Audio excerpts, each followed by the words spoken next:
Hello everyone, welcome back once again online platform of Future Learning Academy. मैं हूं आपका biology mentor Mohammad तौहीद। Last lecture हम लोग continue कर रहे थे ह्यूमन रिप्रोडक्टिव सिस्टम। आज उसी का ये दूसरा लेक्चर है ह्यूमन रिप्रोडक्टिव सिस्टम में। लास्ट लेक्चर में हम लोगों ने क्या क्या देख लिया था, रिप्रोडक्शन क्या होता है, सिग्निफिकेंस ऑफ रिप्रोडक्शन क्या होते हैं, रिप्रोडक्शन कितने टाइप के होते हैं, रिप्रोडक्शन क्यों इंपॉर्टेंट है, रिप्रोडक्शन के एसेक्सुअल में हमने सारे टाइप देख लिए थे। Budding, spore formation, regeneration, fragmentation, spore formation हमने सारे देख लिए थे।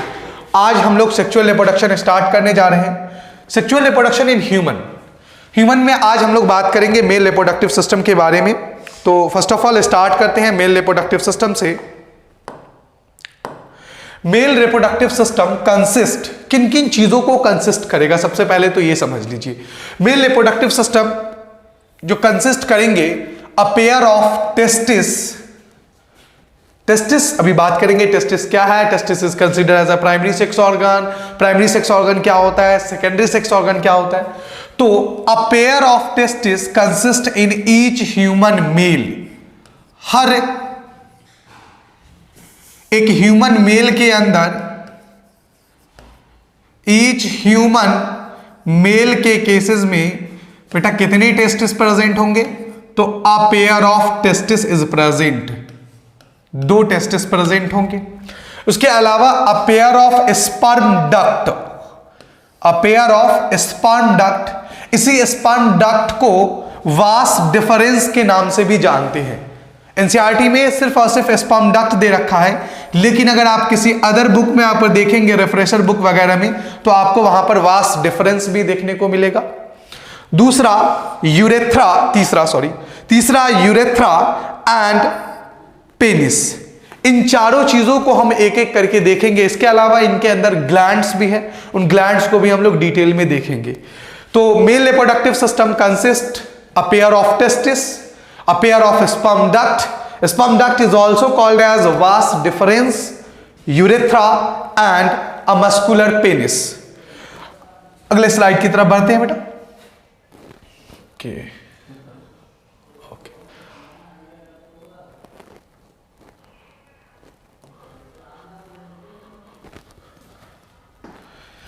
ये आपके सामने एक डायग्राम दिख रहा होगा मेल रिप्रोडक्टिव सिस्टम का। इस मेल रिप्रोडक्टिव सिस्टम के अंदर अगर हम बात करें तो this is a testis. Testis is located, ये जो आपको दिख रहा है यहां पर, that is testis. A pair of, ये आपको नॉर्मल व्यू में दिखा दिया हमने, ये आपको हमने टीएस यानी ट्रांसवर्स सेक्शन आपको हमने टेस्टिस का पूरा दिखा दिया, पूरा ह्यूमन मेल रिप्रोडक्टिव सिस्टम का टेस्टिस। तो एक टेस्टिस इस तरफ प्रेजेंट है, left testis and right testis, that is the a pair of testis is present in each human mail. उसके अलावा अगर हम लोग बात करें बेटा, तो टेस्टिस के अलावा यहां पर क्या आ जाएगा, उसके अलावा ये जो कॉइल्ड ट्यूब लाइक स्ट्रक्चर जो जा रही है आपको, that tube like structure is called as, क्या कहेंगे इसे बेटा हम लोग, स्पर्म डक्ट कहेंगे। क्या कहेंगे इसको हम लोग बेटा, स्पर्म डक्ट कहेंगे। That is called as sperm duct. इसी स्पर्म डक्ट को वास डिफरेंस भी बोलते हैं। क्लियर। तो 2 टेस्टिस है, तो दोनों टेस्टिस से 2 वास डिफरेंस भी आ रहे हैं, which is one sided connected with the testis and another side connected with the urethra. चलिए, उसके अलावा इसके अंदर अगर हम बात करें तो ये बीच में जो डॉर्सल साइड से आपको यहां पर एक क्या कहते हैं कि एक ट्यूब लाइक स्ट्रक्चर निकलती हुई नजर आ रही है यहां पर, that tube like structure is called as, इसे हम क्या कहेंगे बेटा, urethra. Urethra is a common passage for passing of urine as well as sperm. तो यूरेथ्रा एक ट्यूब लाइक स्ट्रक्चर है जो कि पेनिस के थ्रू पास कर रहा है। And fourth one is penis. Penis is a male copulatory organ, that is पूरा का पूरा ये क्या है आपका पेनिस है। इसके अलावा इसके अंदर आपको बहुत सारे और भी आपको लेबलिंग दिख रही होगी, जिसके बारे में हम लोग एक एक करके डिटेल पढ़ेंगे। हमने आपको वहां पर 4 बताए कि human male reproductive system consist a pair of testis, a pair of sperm duct, urethra and a muscular penis. इसके अलावा यहां पर आपको देखेंगे तो इस टेस्टिस के अंदर एपिडिडाइमस प्रेजेंट है। तो एपिडिडाइमस का काम क्या होता है बेटा? एपिडिडाइमस में भी हम लोग देखेंगे कि जो स्पर्म का स्टोरेज करने का काम होता है वो एपिडिडाइमस के अंदर होता है। इसके अलावा यहां पर आपको बल्बो यूरेथ्रल ग्लैंड्स पढ़ाएंगे, प्रोस्टेट ग्लैंड पढ़ाएंगे, सेमाइनल वेसिकल्स पढ़ाएंगे, यूरिनरी ब्लैडर है, यूरेटर है, आगे की चीजें, वो सब चीजों को एक एक करके हम लोग देखेंगे। ओके, अब आपको यहां पर इस डायग्राम में ये सारी चीजों को एक एक करके हम लोग डिटेल में देखेंगे। स्क्रोटम, उसके अलावा यहां पर प्रोस्टेट ग्लैंड है, यूरेथ्रा है, यहां पर भी वही चीज है। ये देखें तो ये आपका टेस्टिस है, पूरा का पूरा। Testis is packed inside a pouch like structure, एक पाउच लाइक स्ट्रक्चर के अंदर पैक्ड होता है। And that pouch like structure, ये जो पूरा का पूरा टेस्टिस को कवर कर रहा है, पैक कर रहा है, that is called as a scrotum.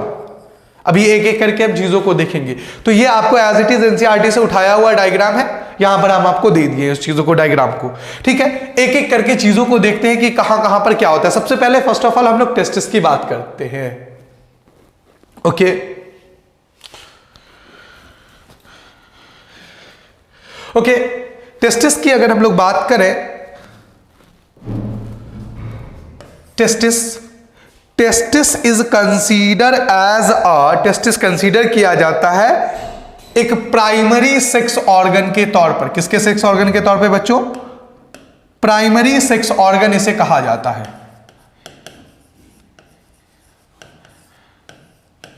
Primary sex organ कहा जाता है बच्चों। अच्छा, प्राइमरी सेक्स ऑर्गन किसे कहा जाता है? टेस्टिस को कहा जाता है। ओके, क्यों कहा जाता है इसे प्राइमरी सेक्स ऑर्गन, ये पहले समझ लीजिएगा। देखिए, testis help in production of male gamete. क्या है बेटा? टेस्टिस हेल्प इन प्रोडक्शन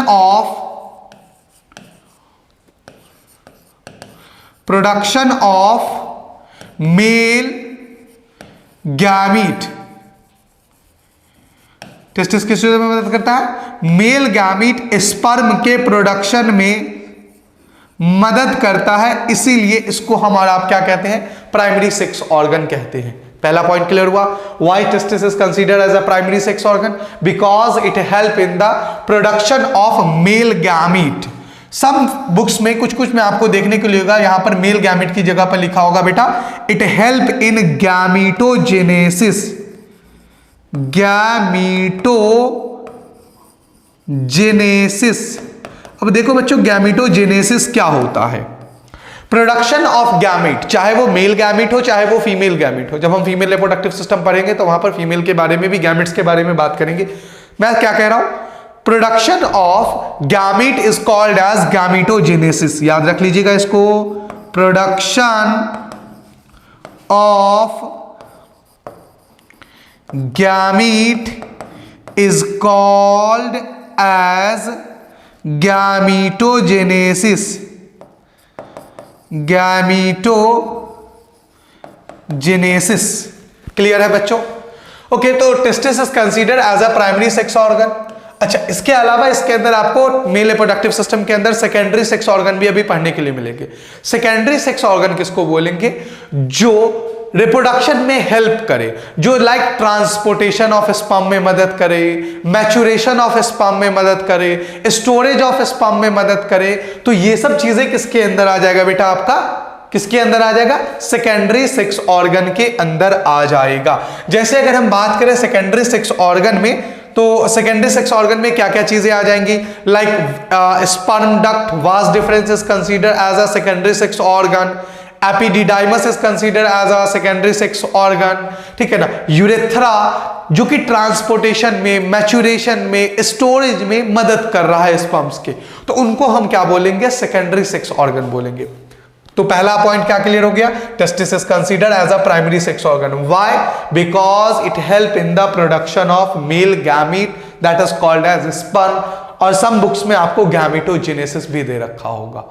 दूसरा, testis is present till during the birth. पैदाइश से ही टेस्टिस क्या होता है कि प्रेजेंट होता है। अभी बात करेंगे कि टेस्टिस ऐसा नहीं कि पैदा होने के बाद टेस्टिस का फॉर्मेशन होगा। टेस्टिस का formation during the foetal life ही होने लगता है। अभी बात करेंगे उस पर, हम आगे आते हैं।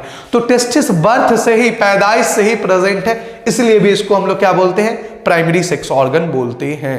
क्लियर? चलिए कुछ पॉइंट्स लिखे हैं, उन पॉइंट्स को देख लें।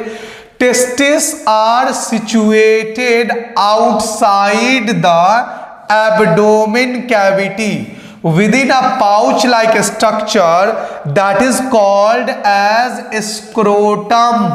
याद रखिएगा बच्चों, क्या है, testis is enclosed inside, outside है, कहां पर है ये, सिचुएटेड है। देखिए बेटा, आफ्टर बर्थ, अगर हम बात करें यहां पर आफ्टर बर्थ की, तो पैदाइश से जब बच्चा ड्यूरिंग द फीटल स्टेज होता है, 7वां महीना क्रॉस कर रहा होता है या 7 मंथ में होता है अपने जेस्टेशन पीरियड के, तो उस दरमियान तक बच्चे के एब्डोमेन कैविटी के अंदर प्रेजेंट होता है, with in the abdomen cavity. But after the birth, पैदाइश होने के बाद 7वें महीने में जब क्रॉस कर रहा होता है जेस्टेशन पीरियड, उस दरमियान जो टेस्टिस है वो एब्डोमेन कैविटी से डिसेंड आउट होता है, नीचे की तरफ आता है, through by the lingual canal. किसके थ्रू बेटा, याद रखिएगा, आफ्टर बर्थ, पैदाइश से मतलब 7 मंथ क्रॉस हो रहा होता है, आप याद कर लीजिएगा, 7 मंथ ऑफ प्रेगनेंसी के दरमियान क्या होगा, through by lingual canal,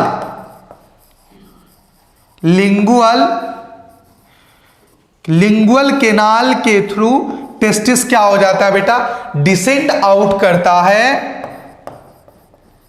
descend out होता है, और hanging in a pouch like structure that is called as scrotum.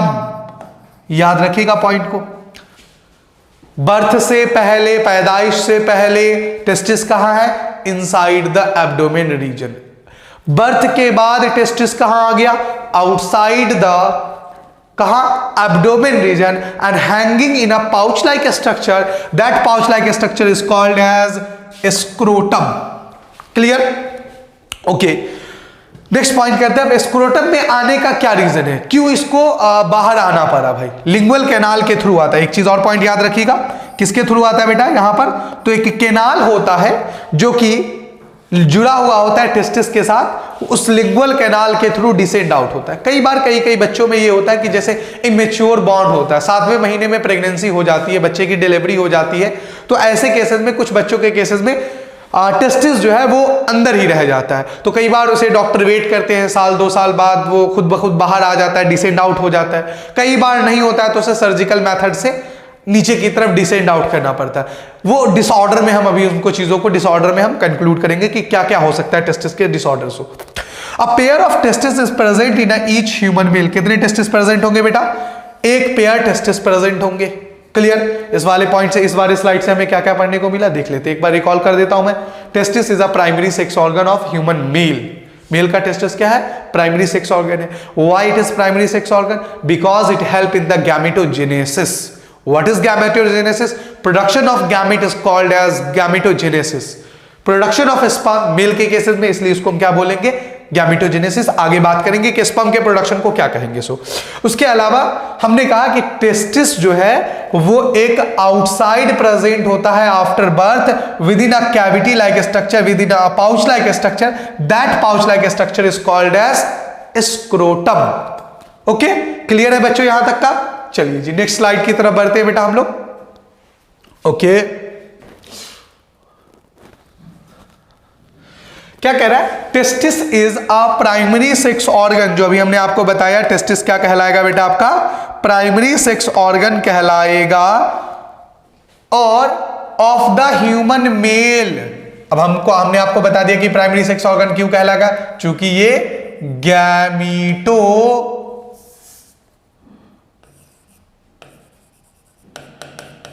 Genesis में क्या कर रहा है बच्चों, मदद कर रहा है। अच्छा, उसके बाद अगला पॉइंट कह रहा है the temperature of scrotum. Scrotum help in the maintaining of low temperature of testis about 2 to 3 degree Celsius lower than the normal internal body temperature. याद रखिएगा बेटा क्या चीज है कि जो टेस्टिस का टेम्परेचर होगा यानी स्क्रोटम का टेम्परेचर होगा, किसका बच्चों, स्क्रोटम का जो टेम्परेचर होगा वो आपके बॉडी टेम्परेचर से, किससे, बॉडी टेम्परेचर से क्या होगा, लगभग 2 से 3 डिग्री सेल्सियस कम होगा। वाई, क्यों कम होगा, because it is ideal for spermatogenesis. क्या लिखा है, स्क्रोटम का टेम्परेचर बॉडी के टेम्परेचर से 2 से 3 डिग्री सेल्सियस कम होना चाहिए, which is ideal for spermatogenesis. अभी हमने बोला था आपसे कि क्यों ये बाहर टेस्टिस को हैंगिंग आउट स्क्रोटम में अलग से क्यों होना पड़ा है, आउटसाइड द एब्डोमेन कैविटी क्यों हुआ, ड्यूरिंग द फीटल लाइफ वो तो अंदर था, अभी उस चीजों को बात भी करेंगे, यहां पर हमने लिख भी रखा है उसको कि ड्यूरिंग द फीटल लाइफ वो inside the with in the abdomen cavity है, एब्डोमेन कैविटी है, तो इसे बाहर आने के 7वें महीने में बाहर आने की जरूरत क्यों पड़ी। देखिए अगर ये बाहर नहीं आता, इनसाइड द एब्डोमेन कैविटी होता, तो जो बॉडी का टेम्परेचर होगा वही तो टेस्टिस का भी टेम्परेचर होता। करेक्ट है, समझ रहे चीजों को। अगर ये टेस्टिस एब्डोमेन रीजन के अंदर होता तो जो टेम्परेचर बॉडी का है वही टेम्परेचर किसका होता, टेस्टिस का भी होता। तो ऐसे केसेस में स्पर्मेटोजेनेसिस अच्छा नहीं होता। अब बात करते हैं व्हाट इज स्पर्मेटोजेनेसिस। देखिए production of sperm is called as spermatogenesis. Sperm का पैदा होना क्या कहलाएगा, स्पर्मेटोजेनेसिस कहलाएगा। क्लियर है बच्चों। अब देखिए ये स्पर्म प्रोडक्शन तो करता है टेस्टिस। अब इस टेस्टिस के अंदर एवरी सेकेंड, अगर आपको पता हो तो हर सेकेंड टेस्टिस के अंदर 1 ग्राम टेस्टिस ऑफ टेस्टिकुलर ट्यूब्यूल्स के अंदर लगभग 14,000 स्पर्म प्रोड्यूस होते हैं। तो आप सोच लीजिए दोनों टेस्टिस के अंदर 28 के स्पर्म का प्रोड्यूस हो रहा है, 28,000 1 सेकंड में। तो 1 मिनट में कितना होगा, पूरे 1 दिन 1 घंटे में कितना होगा, 1 दिन में कितना हो सकता है। तो ये सारे स्पर्म का प्रोडक्शन होना क्या कहलाएगा, स्पर्मेटोजेनेसिस कहलाएगा। अच्छा भाई, इस स्पर्मेटोजेनेसिस के बाद इस स्पर्म को होना होता है स्टोर। एक तो क्या हो गया बेटा कि 2 से 3 डिग्री सेल्सियस कम होने की वजह से स्पर्म का प्रोडक्शन अच्छा होगा। दूसरा काम स्पर्म के प्रोडक्शन के साथ साथ यहां पर याद रखिएगा कि यहां पर दूसरा काम और क्या होगा बच्चों, यहां पर काम होगा स्पर्मेटोजेनेसिस के अलावा स्टोरेज। किसमें काम करेगा बच्चों, स्टोरेज में।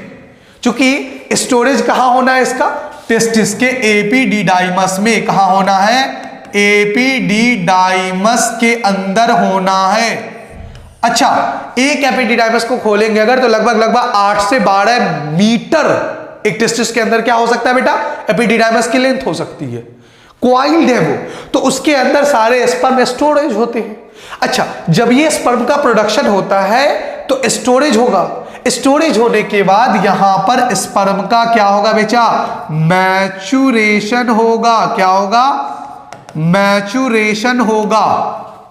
तो बॉडी टेम्परेचर से स्क्रोटम का टेम्परेचर 2 से 3 डिग्री सेल्सियस कम होना किन किन चीजों में फायदा है, मैंने सिर्फ यहां पर टेस्ट आपके बुक में लिखा हुआ, it is ideal for spermatogenesis. इसके अलावा बताया हमने आपको क्या कि it help in the storage. Storage अगर टेम्परेचर कम होगा तो स्टोरेज अच्छा होगा। दूसरा, मैच्योरेशन ऑफ स्पर्म भी यहां पर अच्छा होगा अगर टेम्परेचर अच्छा होगा। तो कई केसेस में ऐसा भी डिसऑर्डर में हमें आपको बताएंगे, कई केसेस में लाइक जैसे कुछ गर्मी वाले इलाकों में काम करने वाले, जैसे गर्मी वाले इलाका का क्या मतलब है कि लाइक कोई तंदूर में काम कर रहा है, ठीक है ना, या ड्राइवरी का काम, जैसे ट्रक ड्राइवर है, तो ऐसे केसेस में वो जब बैठते हैं तो लंबे लंबे रूट पे होते हैं बेटा। तो ऐसे केसेस में क्या होता है कि इंजन के हीट की वजह से सीट की हीट ज्यादा रहती है, तो ऐसे केसेस में उनके अंदर मेल इनफर्टिलिटी का केस आने लगता है, क्योंकि उनके बॉडी का टेम्परेचर और स्क्रोटम का टेम्परेचर दोनों क्या हो जाता है, बराबर होने लगता है, क्योंकि हीट प्रोड्यूस होती है वहां इंजन की, तो इस वजह से उनके अंदर इनफर्टिलिटी आती है। उसके अलावा कई केसेस में लाइक वेरी टाइट अंडरगारमेंट्स पहनने की वजह से भी ऐसे केसेस में भी क्या होने लगता है, मेल इनफर्टाइल होने के केसेस आने लगते हैं। चलिए, तो खैर हम उन सब चीजों को डिसऑर्डर में पढ़ेंगे बहुत अच्छे से। तो क्या क्या समझा आपने कि टेस्टिस का टेम्परेचर 2 से 3 डिग्री सेल्सियस कम होने का क्या फायदा है? It is help in the spermatogenesis, it help in the storage, it help in the sperm maturation. Clear? Now come to the next point. The testis is start their development in the abdomen cavity but during the foetal life.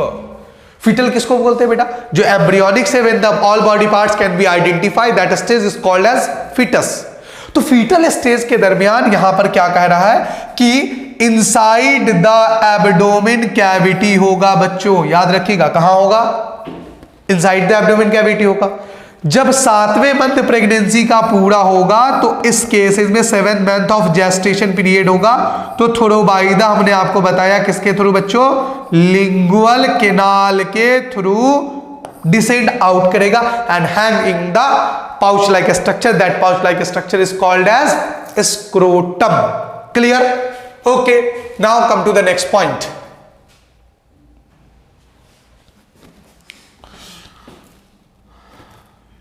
अगले slide की तरफ बढ़ते हैं बेटा। Okay,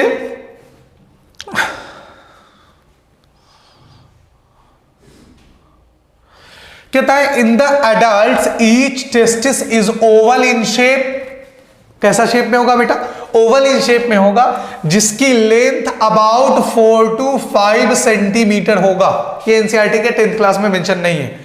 and with is about 2 to 3 centimetre. याद रख लीजिएगा इसको, 4 से 5 सेंटीमीटर उसकी लेंथ होगी, उसकी विड्थ लगभग कितनी होगी? 2 से 3 सेंटीमीटर होगी। Clear? Now they are enclosed in the outer tough capsule. जो टेस्टिस इनक्लोज्ड होगा एक आउटसाइड से, एक टफ कैप्सूल से, कोलेजन फाइबर के साथ। आपको क्लास 9th में पढ़ा होगा कोलेजन फाइबर टिश्यू चैप्टर में। Connective tissue, collagen fibre is the connective tissue called as tunica albuginea. याद रखिएगा किसके साथ बेटा? कि आपका जो टेस्टिस है वो टेस्टिस क्या है बेटा? एक पाउच, एक पूरा का पूरा एक टफ कोलेजन फाइबर से पैक्ड है। That tough collagen fibre connective tissue is called as tunica albuginea. क्या कहेंगे इसे हमारा? Tunica albuginea. अभी और डिटेल में हम लोग पढ़ेंगे epididymis, tunica albuginea, Sertoli cell, इन सब चीजों को भी देखेंगे आगे हम लोग। Okay, now testis produce. पहला तो टेस्टिस का प्रोड्यूस आपने देख लिया कि गैमेटोजेनेसिस में, यानी ये स्पर्म के प्रोडक्शन में मदद कर रहा है। अच्छा, साथ ही साथ ये किस चीजों में मदद करेगा बेटा?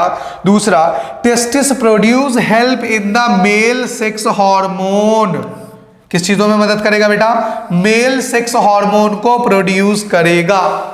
मेल सेक्स हार्मोन 2 कौन कौन से? Testosterone and androgen. कौन कौन से बेटा? 2 male sex hormone, testosterone and androgen. What is the function of both testosterone and androgen? दोनों के फंक्शन को अभी हम लोग देखते हैं बेटा। देखिए, testosterone help in the development of secondary sexual character both, यानी मेल, आप यहां पर लिख सकते हैं बच्चों क्या? Male sex hormone, male sex hormone help in development of secondary sexual character. Secondary sexual character. What is secondary sexual character? The character which arise during the age of adolescence। वो character जो adolescent के दरमियान, जिस as में आप लोग अभी हैं, उस एज में जो कैरेक्टर विजुअलाइज्ड होते हैं, जो अराइज होते हैं, that character is called as secondary sexual character. Like देखिए, कुछ तो कॉमन कैरेक्टरिस्टिक होते हैं, लाइक मेल में भी सेम होते हैं और फीमेल के केसेस में भी सेम होते हैं। कुछ कॉमन कैरेक्टरिस्टिक, लाइक बात करते हैं development of armpit hair and the pubic hair. These are the common characteristic in the male as well as female. Some characters like another oily skin, face oily हो जाना, ये भी common character है। Male के cases में भी, लड़कों में भी और लड़कियों में भी देखने को मिलेगा। सम अनदर एग्जांपल, पिंपल्स, चेहरे पे पिंपल्स का आ जाना, ये भी सेकेंडरी सेक्सुअल कैरेक्टर है, which is arise during the age of adolescent. The age between childhood and adulthood is called as adolescence. याद हो अगर आपको क्लास 8th में आपको एक एनसीईआरटी में चैप्टर भी है, reaching the age of adolescent. तो एडोलेसेंट स्टेज किसको बोलेंगे? The stage between childhood and adulthood, यानी 10 से लेकर के 18 से नीचे तक का जो बीच का गैप होगा, बीच का लाइफ होगा, बीच की जो एज होगी, that age is called as, क्या बोलेंगे उसे हमारा? एडोलेसेंस एज या एडोलेसेंट स्टेज बोलेंगे। क्लियर है? तो इस स्टेज के दरमियान मेल के केसेस में अगर बात करें तो मेल के केसेस में 13 से 14 साल में, 13 to 14 ईयर में जाकर के बॉडी में वेरियस चेंजेस होंगे। फीमेल के केसेस में अगर देखें बच्चों तो फीमेल के केसेस में थोड़ा पहले है, 11 से 12 साल में जाने के बाद वेरियस चेंजेस देखने को मिलेगा। तो ये जो कैरेक्टर जो पहले नहीं थे बाद में अराइज हुए हैं, that character is called as secondary sexual character. Some are common and some are different. Commons में हमने देख लिया क्या क्या चीजें, armpit hair, pubic hair, oily skin, faces pimples, these are the common characteristic. But सब आर द अनदर जो common नहीं होते। लाइक अगर हम बात करें बेटा मेल के केसेस में तो cracking of voice, cracking of voice, लड़कों के केस में, मेल के केसेस में क्या होता है बच्चों? आवाज जो है वो क्रैक करने लगती है, लड़कों को आवाज थोड़ी सी भारीपन, लाइक अमिताभ बच्चन टाइप। ठीक है, तो ऐसे केसेस में ये क्यों होता है? देखिए आपको अगर पता हो कि आपका अंदर वॉइस बॉक्स किसको कहते हैं, वॉइस बॉक्स बेटा किसको बोलते हैं? तो लैरिंग्स को बोलते हैं। Larynx is known as voice box. अच्छा, इस वॉइस बॉक्स के अंदर अगर आपको याद हो, पढ़ाया था हमने कि क्या होता है इसमें होता है बच्चों वोकल कॉर्ड। क्या होता है? वोकल कॉर्ड होता है। अच्छा, वोकल कॉर्ड बचपन में होता है थिन, तो उसकी वाइब्रेशन बड़ी जल्दी होती रहती है, लेकिन एडोलेसेंट स्टेज में आकर के due to the secretion of testosterone vocal cord की थिकनेस जो है वो बढ़ जाती है, तो जिसकी वजह से वोकल कॉर्ड थिक हो जाता है और उसकी वाइब्रेशन अब थोड़ी स्लो हो जाती है। जो बचपन में तेजी से वाइब्रेट करना था बोलने पर, आप देखेंगे अगर आप बोले, आवाज निकालें और गले पे हाथ रख के बोलेंगे तो आपको you can feel the vibration of your throat. आप अपने गले के ऊपर ऑन योर थ्रोट क्या देखेंगे? वाइब्रेशन देखेंगे। तो वो वाइब्रेशन किसकी वजह से बेटा? वो वोकल कॉर्ड के, लैरिंग्स के वाइब्रेशन की वजह से, वोकल कॉर्ड के वाइब्रेशन की वजह से। क्लियर? तो ऐसे केसेस में क्या होता है कि जब बच्चा 13 से 14 साल में पहुंचता है तो उसके केसेस में क्या होता है, वोकल कॉर्ड टेस्टोस्टेरोन के सेक्रेशन की वजह से हो जाता है थिक। तो थिक होने की वजह से अब वाइब्रेशन उसकी होती है धीरे, जिसकी वजह से लाउडनेस बढ़ जाता है और पिच डाउन हो जाती है। तो बच्चों का आवाज, लड़कों का आवाज थोड़ा सा फट जाता है, भारीपन आवाज में आ जाता है, जिसको बायोलॉजिकली बोलेंगे आप क्रैकिंग ऑफ वॉइस। ओके, अभी और आगे अभी हम बात करते हैं, आगे हमने सारी चीजों को लिख रखा है बेटा। क्रैकिंग ऑफ वॉइस हो गया। अब डेवलपमेंट ऑफ बियर्ड एंड मर्चेस, भाई दाढ़ी मूछ आने लगता है इस स्टेज में जाने के बाद। अब दाढ़ी मूछ due to the secretion of testosterone, एक तो देखिए दाढ़ी मूछ का आना आपका जेनेटिकली भी है, कुछ लोगों को बियर्ड बहुत ऊपर तक, कुछ लोगों को कम आता है, थोड़े से आते हैं, तो ये एक तो जेनेटिकली भी है और दूसरा आपके हार्मोनल बैलेंस के ऊपर भी डिपेंड करता है। कई केसेस में हार्मोन अगर कम सेक्रेशन होगा, टेस्टोस्टेरोन का कम सेक्रेशन होगा, तो आपके अंदर मैस्कुलिन कैरेक्टर कम दिखाई देगा। अब मैस्कुलिन कैरेक्टर क्या है? मेल का कैरेक्टर। जैसे इस स्टेज में जाने के बाद मसल्स के मास में क्या होने लगता है बेटा? इंक्रीज होने लगता है। मसल्स मास क्या करते हैं बेटा? इंक्रीज करते हैं। क्या होता है? याद रखिएगा, मसल्स का मतलब enlargement of muscles and bone, यानी आपके जो शोल्डर्स है वो शोल्डर्स ज्यादा ब्रॉडर होते हैं। फिर उसके बाद हमने लिखा क्रैकिंग ऑफ वॉइस, ये वोकल कॉर्ड होता है बच्चों। इस वोकल कॉर्ड में दो इस तरीके से, वैसे तो 4 होते हैं लेकिन 2 ही हमारे ट्रू वोकल कॉर्ड होते हैं। तो ये वोकल कॉर्ड टेस्टोस्टेरोन के सेक्रेशन की वजह से क्या हो जाता है? Reaching the age of adolescent puberty stage में आकर के क्या हो जाता है बच्चों, थिक हो जाता है, जिसकी वजह से इसकी वाइब्रेशन थोड़ी स्लो होने लगती है, तो लाउडनेस बढ़ जाता है और पिच कम हो जाता है। क्लियर? नाउ एडम्स एप्पल का दिखाई देना, प्रोमिनेंटली क्या कहते हैं, at a visualization of Adam's apple. जो लैरिंक्स है आपका थायराइड कार्टिलेज होता है, उसके इनलार्जमेंट होने की वजह से एडम्स एप्पल आपको प्रोमिनेंट दिखाई देने लगेंगे, ऑयली स्किन हो जाएंगे, चेहरे के ऊपर पिंपल्स आ जाते हैं बच्चों, ठीक है। Development of beard and matches, दाढ़ी मूछ आने लगता है। भाई ऐसा तो है नहीं कि कोई लड़का पैदा होता है उसको दाढ़ी रहता है, नहीं।